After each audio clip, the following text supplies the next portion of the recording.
বিষয়টা হচ্ছে গিয়ে এই হাসনাত আবদুল্লাহ বলেন, আপনার সার্জিস বলেন, নাহিদ বলেন, যার কথাই আপনি বলেন, এরা কিন্তু হচ্ছে রিটার্ন লতে অলরেডি পড়ে গেছে। আপনি দেখেন, কিছুদিন আগে দেশের সিনিয়র যারা নেতা নেত্রী যারা ছিল, তাদের কোর্ট প্রাঙ্গণে গিয়ে কি ডিম মারা হয়নি? তাদেরকে অসম্মান করা হয়নি? তাদেরকে জুতা ছুঁড়ে মারা হয়নি? জুতা দিয়ে কি তাদের জুতা পেটা করা হয়নি? তো এরা তো সিনিয়র ছিলেন, এরা দেশের সিনিয়র পলিটিশিয়ান ছিলেন।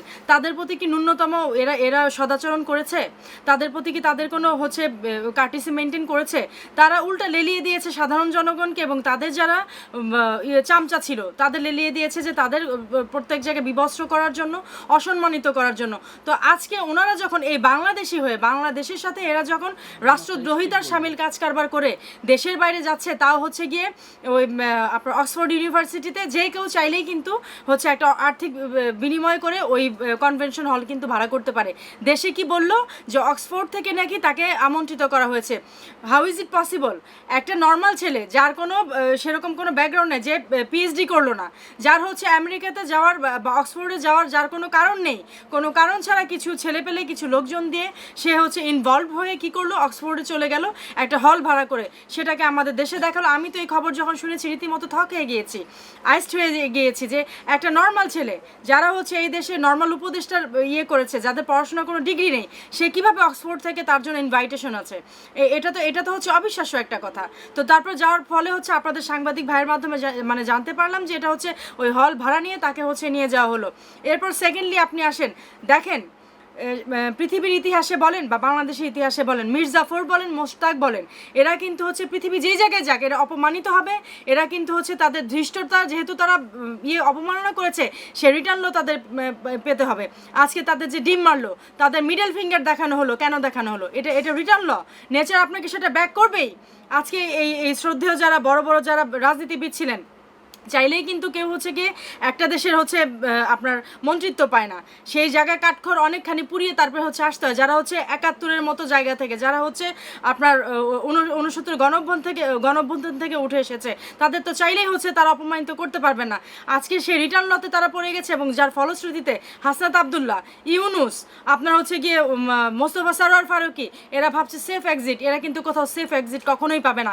এরা কোনোদিনও বাংলা কেন, বাইরের বাতাসে তারা কিন্তু মুক্তভাবে অক্সিজেন কখনোই নিতে পাবে না। এবং সেই অভিশাপে কিন্তু হাসনাত আবদুল্লাহ এবং এরা সবাই পড়েছে। আপনারা দেখবেন বাঙালিরা কিন্তু পৃথিবীর এমন কোনো জায়গা নেই যেখানে বাঙালি নেই। আপনি যদি আমাজনের জঙ্গলে খুঁজতে যান, সেখানেও কিন্তু বাঙালি পাবেন।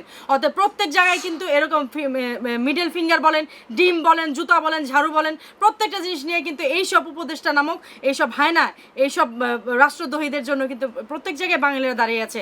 তো এরকম শুধু এটা নতুন নয়, মাত্র শুরু, শেষটা দেখবেন আরও করুণ পরিণত হবে। সেজন্য আপনারা দেখতে থাকেন। যদি আপনি বলতে যান, সর্বপ্রথম আমাদের আরম্ভ করতে হবে হচ্ছে বঙ্গভবন থেকে, যেখানে প্রধানমন্ত্রী, আমাদের প্রিভিয়াস যিনি প্রধানমন্ত্রী ছিলেন শেখ হাসিনা, ওনার হচ্ছে গিয়ে আন্ডার আর্মস নিয়ে যে ইনসালটেশন করা হয়েছে, আন্ডার আর্মস নিয়ে যে পরিমাণ হচ্ছে গিয়ে এরা ওইখানে আপনার আনন্দ, মানে নারকীয় আনন্দ উল্লাস করেছে, সেদিনই তো বাঙালির ইতিহাস থেকে হচ্ছে আমাদের যারা মহিলা তাদের সম্ভ্রম সেদিনই তো লুপ্ত হয়েছে, সেদিনই তো সব শেষ হয়ে গেছে। আর আজকে আপনি যেটা আমাকে কোশ্চেন করলেন যে মহাখালীতে প্রায় 50 ঊর্ধ্ব, আপনার প্রায় তো 70 বছর হয়তো তার বয়স, তাকে যে বেইজ্জতি করা হলো, মানে এরা এগুলি করবে বলেই তো হচ্ছে আজকের এই দিনের সূচনা হয়েছে। আপনি দেখেন এই মহিলাটা, আমিও দেখলাম অনলাইনে যে উনি বারবার বলছে যে বাবা আমি বয়স্ক মানুষ, আমাকে হচ্ছে নির্যাতিত করো না, আমাকে ধরো না, আমাকে পুলিশের কাছে দিও না, আমাকে ছেড়ে দাও, বারবার যে বলছে। উনি তো জানেন না তার এই কথার কোনো মূল্যায়ন এখানে হবে না। উনি তো বুঝতে পারেন, উনি মনে করেছেন উনি এই কথা বললে ওনাকে ছেড়ে দেওয়া হবে।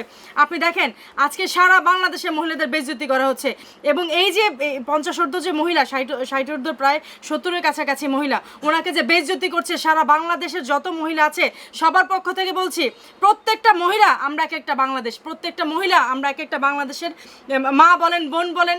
আমাদের যে তার বেইজ্জতি করছে, আজকে যিনি বেইজ্জতি করছেন তার মা, তার বউ এবং তার কন্যার অঙ্গ প্রত্যঙ্গ যা আছে সেগুলি তো আমার মধ্যেও আছে, এই 70 ঊর্ধ্ব মহিলা তার মধ্যেও আছে। আজকে কি তারা বাংলাদেশকে কি উলঙ্গ করছে না? বাংলাদেশকে বেইজ্জতি করছে না? আজকে কি মানুষ মানবাধিকার লঙ্ঘিত হয় না? আজকে সুশীলরা কোথায় কথা বলার জন্য? এবং আজকে ওনারা যা করছে এতে কি বাংলাদেশের স্বাধীনতা কি অক্ষুণ্ণ আছে? সার্বভৌমত্ব অক্ষুণ্ণ আছে? ৭১-এ ২.৫ লক্ষের বেশি বীরাঙ্গনা এবং ৭ লাখের বেশি মুক্তিযোদ্ধারা আজকে এই দিনে বাঙালি মেয়েদের যাতে হচ্ছে সম্ভ্রম, সব কিছু যাতে অর্জিত হয়, সব কিছু যাতে সুরক্ষিত হয়, এই জন্য তো তারা জীবন দিয়েছিলেন, নিশ্চয়ই আজকে এই দিন দেখার জন্য না। এবং তারা এই বিএনপি বলেন, জামাত বলেন, তারা যে জান্নাতের টিকিট যে বিক্রি করে, ইসলামের কোথায় আছে যে জান্নাতের টিকিট বিক্রি করার জন্য একটা দলীয় ক্ষমতা লাগবে, কিছু লোক হচ্ছে জান্নাতের টিকিট বিক্রি করবে? এটা তাদের কাছে আমার কোশ্চেন। এবং তারা আজকে গ্রাম বাংলা সব জায়গায় বলে বেড়াচ্ছে যে জামাতকে দেশে প্রতিষ্ঠিত করলে ইসলাম প্রতিষ্ঠিত হবে। ইসলামের কোন জায়গায় কোথায় লেখা আছে যে জামাত বা ইসলামী কায়দা কানুনের জন্য দেশে হচ্ছে ইসলামী এরকম নারকীয় শাসনের প্রয়োজন? যারা ইসলামপন্থী, যারা ইসলাম বিশ্বাস করে, যারা আকাইদে বিশ্বাস করে, যারা হচ্ছে আল্লাহ বিশ্বাসী, আমরা তো কোথাও দেখিনি। মহানবী হযরত মুহাম্মদ সাল্লাল্লাহু আলাইহি ওয়াসাল্লাম উনি হচ্ছে বিধর্মী যে একজন বৃদ্ধ ইহুদি মা ছিলেন, যিনি হচ্ছে তার পথের কাঁটা হচ্ছে পথে যাওয়ার সময় কাঁটা বিছিয়ে দিতেন। একদিন যখন সে বৃদ্ধাকে নবীজি দেখলেন না যে আজকে তো উনি আসেনি, উনি নিজে গিয়ে তার খবর নিয়েছেন। কেন নিয়েছেন? যে ইসলাম সেই গ্রহণ করবে যে হচ্ছে ইসলামের আচরণে মুগ্ধ হবে। কোথাও তো লেখা নেই যে জোর করে আপনি ইসলাম মানুষকে গ্রহণ করাবেন। এবং কোথায় লেখা আছে আজকে মাজারে হচ্ছে আক্রমণ করে, নারীকে বিবস্ত্র করে, শিশুকে ধর্ষণ করে ইসলাম কায়েম করতে হবে? এবং ইসলামের টিকিট বিক্রি করার জন্য একদল লোকের কাছে হচ্ছে গিয়ে আপনার সে দায়িত্ব ইসলামের কোথায় দেওয়া হয়েছে? কোত্থেকে হচ্ছে এত স্পর্ধা আপনারা পান, যেখানে 5 টাইম সালাতের হচ্ছে গিয়ে আল্লাহ তাআলা মহান রাব্বুল আলামিনের সাথে একটা দেখা করার পথ আল্লাহ পাক দিয়ে দিয়েছেন, যে 5 ওয়াক্ত নামাজের মাধ্যমে তার সাথে হচ্ছে গিয়ে কথোপকথন করা যায়। আপনি আপনার বেহেশত, আপনার দোজক অর্জন করার আপনি নিজেই এর মতামতের জন্য আপনি নিজেই দায়ী থাকবেন। আপনার এই জন্য তো কোনো রাষ্ট্রকে বা দলীয় কাউকে হচ্ছে আমার বেহেশত, আমার দোজকের জন্য দায়িত্ব দেওয়া হয়নি। সেখানে তারা ইসলামী কায়দা, ইসলামী কানুনের উসিলায় আজকে বাংলাদেশে তারা কি করছে? এরা ৭১ থেকে হচ্ছে বাঙালির পেছনে লেগে আছে। এই পাকিস্তানি জনগোষ্ঠী একটা প্রোটোকল মেনটেন করে যার ম্যাসাকার করলো একটা দেশ, এবং মেটিকুলাস ডিজাইন দিয়ে তারা আমাদের হচ্ছে দেশটাকে নষ্ট করলো। আর এখন নারীর ইজ্জত সম্ভ্রম সব কিছু নিয়ে তারা রাস্তাঘাটে গেলছে, তারা মানুষের বাসায় গিয়ে, তারা মাদ্রাসায়, তারা বিভিন্ন বিদ্যালয়, এমনকি পথঘাট মাঠ প্রত্যেক জায়গায় এখন নারীর লাশ পাওয়া যায়, শিশুদের লাশ পাওয়া যায়। এটা তো কোনো ইসলামী রাষ্ট্র বা ইসলামী মনোভাবের মানুষের কোথাও তো লেখা নেই। কোথায় আছে যে নারীদের ভাবে করে বিবস্ত্র করতে হবে? কোথায় আছে যে নারীকে অসম্মান করতে হবে? যেখানে ইসলাম হচ্ছে নারীকে সবচাইতে বড় মর্যাদা দিয়েছে। ইসলামের মতো মর্যাদা পৃথিবীর কোনো রাষ্ট্রে, কোনো দেশে, কোনো ধর্মে দেওয়া হয়নি। নারীকে সর্বোচ্চ, যেখানে ইসলামী বিধানে সর্বোচ্চ সম্মান দেওয়া হয়েছে, সেখানে তারা কি করছে? এই জামাত, এরা যে হচ্ছে ইসলামের পুরো পরিপন্থী, শুধু দাড়ি রাখলে টুপি পরলে তো ইসলামী মাইন্ডেড হয় না।